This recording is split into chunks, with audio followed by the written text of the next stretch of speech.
అందరికీ నమస్కారం అండి. ఓం గం గణపతే నమః. ఓం శ్రీ గురుభ్యో నమః. ఓం శ్రీ మాత్రే నమః. ఎలా ఉన్నారండి? అందరూ బాగుండాలని కోరుకుంటున్నాను.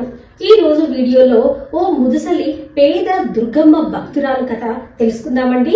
ఈ కథలోకి వెళ్లే ముందు ఒక చిన్న రిక్వెస్ట్ ఫ్రెండ్స్, కొత్తగా ఎవరైనా ఛానల్ చూస్తున్నట్టయితే మీకు ఈ కథ నచ్చినట్టయితే తప్పకుండా ఒక లైక్ వేయండి, షేర్ చేయండి, ఛానల్ ని సబ్స్క్రైబ్ చేసుకోండి.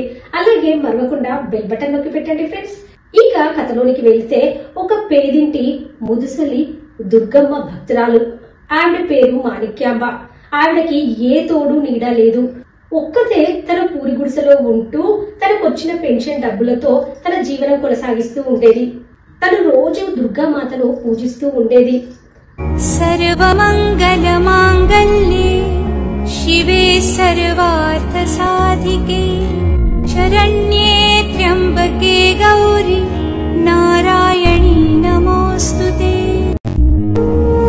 తన పెరట్లో ఉన్న పూలను పళ్ళను కోసుకుని వచ్చి అమ్మకు సమర్పిస్తూ ఉండేది.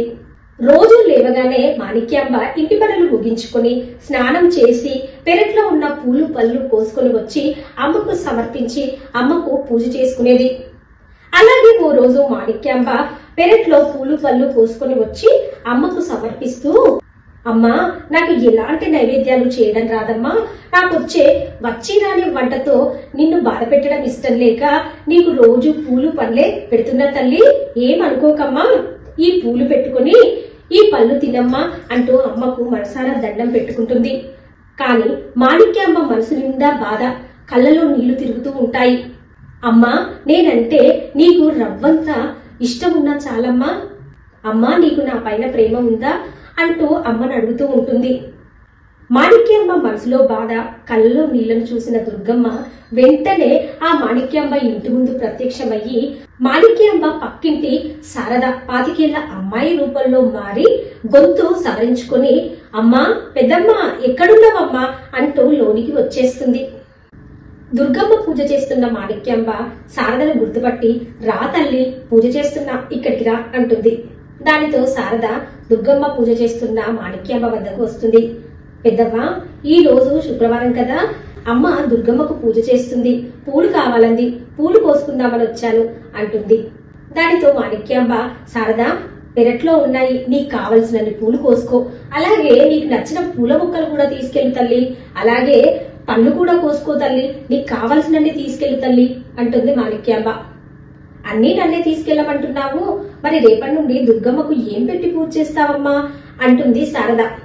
ఇంకెక్కడి పూజ తల్లి, నీకు ఈ విషయం తెలియదా? మన ఊరు సర్పంచి నా ఇల్లు ఖాళీ చేయమంటుండు. 6 నెలల క్రితం నుంచి నీ ఇల్లు ఇవ్వు అని బ్రతిమలాడుతున్నాడు. వారం రోజుల నుంచి నన్ను బెదిరిస్తున్నాడు తల్లి.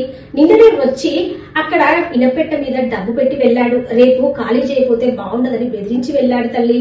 అది విన్న శారద, అవ్వా, బాధపడకు, నేను ఆ డబ్బులు తీసుకెళ్లి సర్పంచ్కిచ్చి అవ్వ నీకు ఇల్లు ఇవ్వదు అని చెప్తాను అంటుంది శారద. దానితో ఆ పెద్దవ్వ, వద్దు తల్లి, నువ్వు పెళ్లి కావాల్సిన పిల్లవు, నువ్వు పెళ్లి చేసుకుని నీ భర్తతో చల్లగా ఉండాలి, నీకు ఈ గొడవలు వద్దమ్మా. నా బాధంతా నా గురించి కాదమ్మా ఇప్పుడు కూడా. మరి నీ బాధంతా ఎవరి గురించి తల్లి అంటుంది. నాకెవరున్నారమ్మా, నేను ఏ చెట్టు కిందనైనా తలదాచుకుంటాను, కానీ రేపటి నుంచి దుర్గమ్మని ఎక్కడ పెట్టి పూజించుకోవాలి, ఏ చెట్టు కింద పెట్టి అమ్మ పూజ చేసుకోవాలి, అది నా బాధ, అంతా అమ్మ గురించి నా బాధ అంటుంది మాణిక్యాంబ. నేను నమ్ముకున్నది, పూజిస్తున్నది ఈ దుర్గమ్మనే అంటుంది మాణిక్యాంబ. అయ్యో పెద్దమ్మ, నీకు పెద్దనాన్న లేరు, అలాగే నీ కొడుకు కోడలు కూడా యాక్సిడెంట్ లో చనిపోయారు. ఈ దుర్గమ్మ నీకు ఏం సహాయం చేసింది? ఎక్కడుంటుందో తెలియదు, ఏం చేస్తుందో తెలియదు. ప్రాణం లేని ఈ మట్టి బొమ్మకు నీ జీవితాన్ని పణంగా పెట్టావా పెద్దమ్మ అంటుంది శారద. అది విన్న మాణిక్యాంబకు ఎక్కడలేని కోపం వస్తుంది. శారద దగ్గరకు వచ్చి శారద చెంప మీద ఒక్క దెబ్బ వేస్తుంది. మాణిక్యాంబకు తెలియదు తను పూజించే దుర్గమ్మే శారద రూపంలో వచ్చిందని. అలా తెలిస్తే కథ ఎటువైపు వెళ్లేదో కామెంట్ లో తెలపండి ఫ్రెండ్స్. శారద, నువ్వు దుర్గమ్మను అలా అనేసరికి తట్టుకోలేక కొట్టాను, దెబ్బ బాగా తగిలిందా అమ్మా అంటుంది. లేదు పెద్దవ్వ అంటుంది శారద. నాకు మా అత్తగారు ఇచ్చిన ఆస్తి ఈ దుర్గమ్మ తల్లి, అప్పటి నుంచి ఈ దుర్గమ్మ తల్లికి నేను పూజ చేస్తూనే ఉన్నాను. ఎన్ని కష్టాలు వచ్చినా అమ్మను పూజించడం మానలేదమ్మా అంటుంది మాణిక్యాంబ. నేను నా ఇంట్లోనే దుర్గమ్మను పెట్టుకోవాలి, నేను బ్రతికున్నంతసేపు దుర్గమ్మకు నా ఇంట్లోనే పూజ చేసుకోవాలని నాకు ఉందమ్మా అంటుంది. ఇంతలోనే సర్పంచ్ పుల్లయ్య రానే వస్తాడు. శారద ముందర్నే మాణిక్యాంబ నువ్వు ఈ రోజే ఇల్లు ఖాళీ చెయ్యాలి, నేను రాత్రి అక్కడ డబ్బులు పెట్టి వెళ్ళాను అని బెదిరిస్తూ ఉంటాడు. పెద్దవ్వ, నేను నిన్ను ఎంత బెదిరించినా నువ్వు బెదరవని నాకు తెలుసు. నిజంగా నువ్వు దుర్గమ్మ భక్తురాలైతే దుర్గమ్మను నాకు కనబడవను, నేను నీ ఇల్లు నీకు అప్పచెప్పి వెళ్ళిపోతాను అంటాడు సర్పంచ్ పుల్లయ్య. వెంటనే శారద, పెద్దవ్వ దుర్గమ్మను రమ్మని చెప్పు, నువ్వు చెప్తే తప్పకుండా వస్తుంది ఆ తల్లి అంటుంది శారద. దానితో మాణిక్యాంబ దుర్గమ్మను వేడుకుంటుంది. దుర్గమ్మ, ఈ పుల్లయ్యకు నువ్వు కనబడు తల్లి, నా ఇల్లు నాకు ఇప్పించి తల్లి అని వేడుకుంటుంది. దానితో శారద రూపంలో ఉన్న దుర్గమ్మలా ప్రత్యక్షమవుతుంది. అది చూసిన సర్పంచ్ పుల్లయ్య గుండె గుబెల్లుమంటుంది. అమ్మా మాణిక్యాంబ, దుర్గమ్మ కనిపించింది. నిన్ను చూసి నువ్వు ఒక పిచ్చిదాని అనుకున్నా, నువ్వు నిజమైన దుర్గామాత భక్తురాలువమ్మా అంటూ సర్పంచ్ పుల్లయ్య మాణిక్యాంబ కాళ్ళ మీద పడి ప్రాధేయపడతాడు, తల్లి నన్ను క్షమించు అని.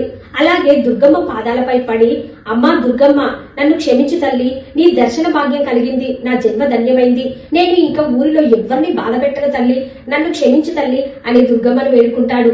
ఇదంతా జరుగుతుంటే మాణిక్యాంబ కళ్ళలో నీళ్లు తిరుగుతుంటాయి. ఇందాక కొట్టింది దుర్గామాతనా, నేను శారద రూపంలో వచ్చింది దుర్గమ్మనా అంటూ మాణిక్యాంబ కళ్ళలో నీళ్లు తిరుగుతుంటాయి. అప్పుడు దుర్గమ్మ మాణిక్యాంబను చూసి, ఎందుకు కళ్ళకు నీళ్లు పెట్టుకుంటున్నావు మాణిక్యాంబ, నీ ఇల్లు నీకు వచ్చేసింది కదా, నీ ఇంట్లో నిత్యము నువ్వు ఉన్నంతసేపు నన్ను పూజ చేసుకో, ఇప్పుడు నువ్వు సంతోషించవలసిన సమయం మాణిక్యాంబ అంటుంది దుర్గమ్మ. అమ్మా, నేను నిన్ను కొట్టాను తల్లి, తల్లి నన్ను మన్నించు అంటుంది మాణిక్యాంబ. నువ్వు నన్ను కొట్టావనుకుంటున్నావు, కానీ నువ్వు నన్ను తాకావని నేను సంతోషిస్తున్నాను అంటుంది దుర్గమ్మ.